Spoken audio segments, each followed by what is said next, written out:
যারা আমাদের বড় ভাই ছিল এনসিপির, তারা তো আমাদেরকে ভুলে গেছে। রাজনৈতিক দল করার পরে তারা যে আহত বা শহীদ ফ্যামিলি বা আহতরা কি আজকে আদৌ বেঁচে আছে না মরে আছে কেউই তো খোঁজ নেয় না।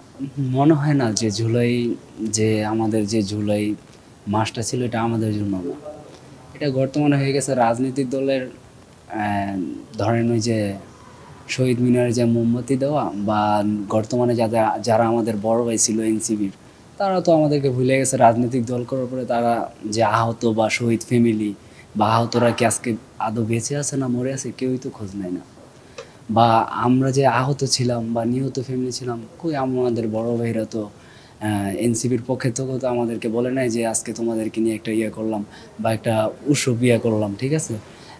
এগুলো কিছুই না। তো মনে হয় না যে আমাদের জুলাই মাসটা যে আমাদের জন্য, আমরা যে আহত হয়েছি বা নিহত হয়েছে।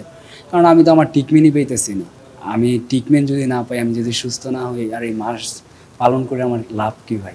টানা সপ্তমবারের মতো বেস্ট টিস্যু পেপার ব্র্যান্ড হিসেবে স্বীকৃতি পেয়েছে বসুন্ধরা টিস্যু।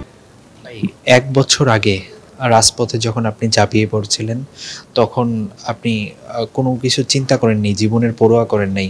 সেই জায়গায় আজকে আপনি চোখহারা। আপনার বর্তমান কি অবস্থা? সংসার কিভাবে চলছে? ভাই ১ বছর ধরে একটা চোখে দেখতেছি না, একটা নাকে নিঃশ্বাস ফলাইতে পারতেছি না, নাকে হাড় নাই, ডাইন সাইডের সবই ভাঙা। ১ বছর ধরে চিকিৎসার জন্য হসপিটাল দৌড়াচ্ছি ভাই, ট্রিটমেন্ট পাইতেছি না। আর আসেন সংসারের কথা, আমি তো হসপিটালে থাকি, সরকারি খাবার খাইতে পারি।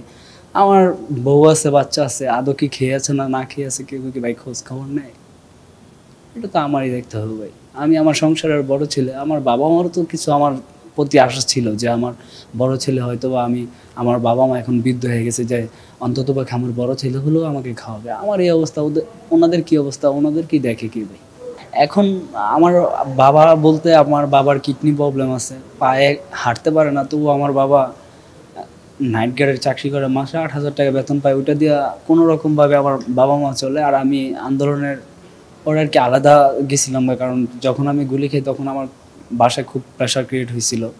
তো আমি আবার আলাদা থাকি। আমার বাবা মাকে যখন যতটুকু পারি মানুষের, কারণ এখন আমি কাজ করতে পারি না আর বলতেও শরম নাই, কারণ মানুষের অনুদানই, আহত যারা আছে বেশিরভাগই মানুষের অনুদানে আমরা চলতেছি। এমন না যে সবাই বড়লোক ফ্যামিলির ছেলে, বেশিরভাগই আমরা যারা গুলিবিদ্ধ হয়েছি সবই আমরা নর্মাল ফ্যামিলির ছেলে।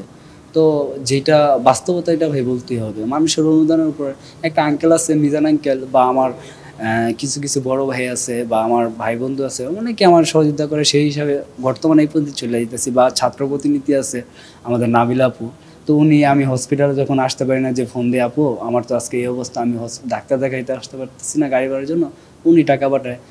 জুলাই ফাউন্ডেশনের সাইম ভাই আছে, মাঝে মাঝে ওনাকে ফোন দিই, ভাই আমি তো চলতে ফিরতে পারতেছি না, এখন কি করবো ভাই? ওনারাও কিছু হেল্প করে ওনাদের নিজের পকেট থেকে, কারণ জুলাই ফাউন্ডেশনের থেকে তো আর ক্ষুদ্রভাবে সবসময় টাকা দেওয়া যায় না।